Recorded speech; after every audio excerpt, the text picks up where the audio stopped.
Hi hello welcome to our channel friends. ఈరోజు మనం ఒక ఇంట్రెస్టింగ్ టాపిక్ అయితే మాట్లాడుకుందాం.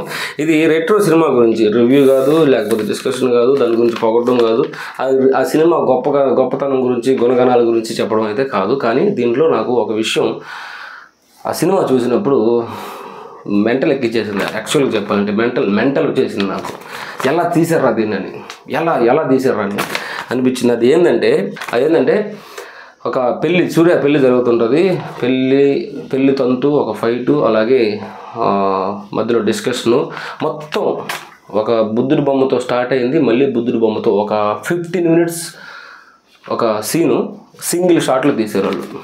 సింగిల్ షాట్, ఒక కట్ లేదు, కెమెరా అలాగే నడుస్తూ ఉంది. బుద్ధుడి బొమ్మ దగ్గర స్టార్ట్ అవుద్ది, ఆ తర్వాత మెల్లిగా పాట స్టార్ట్ అవుద్ది. మళ్ళీ ఎంతోమంది యాక్టర్లు ఉన్నారు, దాని తర్వాత ఆ విలన్ ఎంట్రీ ఉంటుంది. విలన్కి హీరోకి కొద్దిగా డిస్కషన్ మేడ మీద జరుగుతుంది.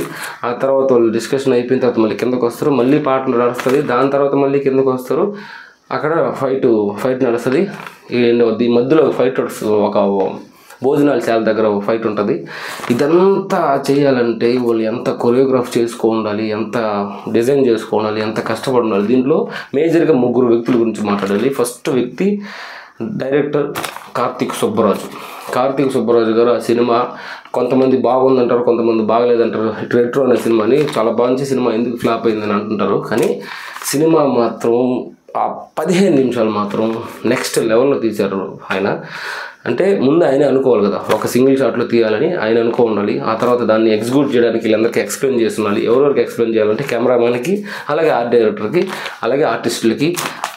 సూర్య గారు దాంట్లో జీవించిన విధానం, ఒక్కొక్కరి గురించి మాట్లాడదాం. డైరెక్టర్ కార్తీక్ సుబ్బరాజు ఈ సినిమా అంటే ఆ 15 నిమిషాల బిట్ ఏదైతే ఉందో దాన్ని తీసిన విధానం అయితే నెక్స్ట్ లెవెల్. నాకు తెలిసి నేను ఇప్పుడు దాకా చూడాల అలాంటి సీను. అంటే ఒక మనిషి కింద నుంచి ఫస్ట్ ఫ్లోర్కి వెళ్తూ ఉంటాడు. కింద అంటే విలన్ ఫస్ట్ ఫ్లోర్కి హీరోయిన్ నరకడానికి వెళ్తుంటాడు. ఫస్ట్ ఫ్లోర్కి వెళ్ళే లోపు కింద నుంచి జరిగిన ఫైట్ నుంచి కెమెరా అలాగే వచ్చి మళ్ళీ ఫస్ట్ ఫ్లోర్కి అతను ఎంటర్ అయిన దగ్గరికి కరెక్ట్ టైమింగ్లో వస్తుంది. ఇక్కడ నేనేం చెప్పబోతున్నానంటే ఈ 15 నిమిషాలు ఉన్న షాట్లో ఏదో ఒక్కరు చిన్న తప్పు చేసినా మళ్ళీ మొదటి నుంచి తీయాలి దాన్ని. లాస్ట్ ఫినిషింగ్ ఆఫ్ షాట్లో ఒక చిన్న తప్పు జరిగినా కూడా మళ్ళీ మొదటి నుంచి మొత్తం తీయాలి.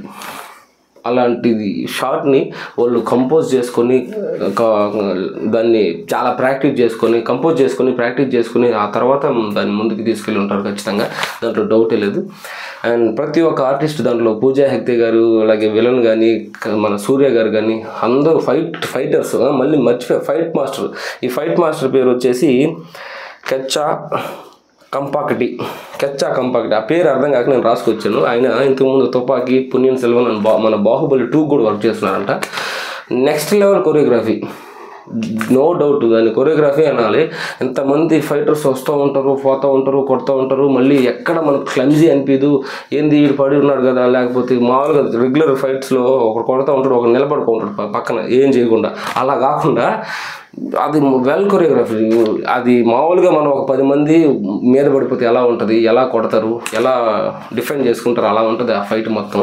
అది ఒక్క దగ్గర కాదు, ఇక్కడి నుంచి పైకి వెళ్తుంది, మళ్ళీ పైనుంచి కిందకు వస్తుంది. Next level fight choreography. దాని తర్వాత డిఓపి.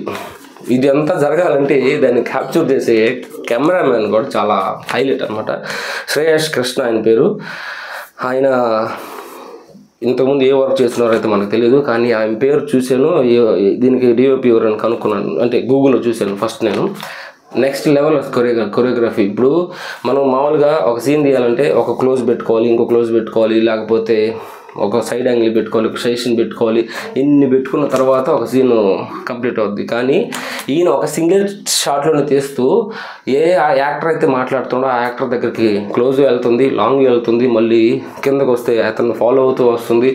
మొత్తం ఫైట్ అంతా కొరియోగ్రఫీ చేసుకున్న ఫైట్ను క్లారిటీగా మనకు చూపించారు అనమాట. వీళ్ళు ముగ్గురికి మాత్రం హ్యాట్స్ ఆఫ్. ఈ సినిమా ఎవరైనా చూడకపోతే ఆ 15 నిమిషాలు ఏదైతే చెప్పానో దాంట్లో గొప్పతనం ఏంటంటే బుద్ధుడి బొమ్మ దగ్గర మొదలైన షాట్ మళ్ళీ బుద్ధుడి బొమ్మ దగ్గరే ఎండ్ అవుద్ది. ఈ మధ్యలో ఒకే సింగిల్ షాట్లో ఈ షాట్ నడుస్తుంది. Hats off to these 3 people. And అదే ఈ విషయం సినిమా చూసిన తర్వాత నేను నిన్నే OTTలో చూశాను, దాని తర్వాత ఈ వీడియో చేయాలనిపించింది. And thanks for watching. Bye.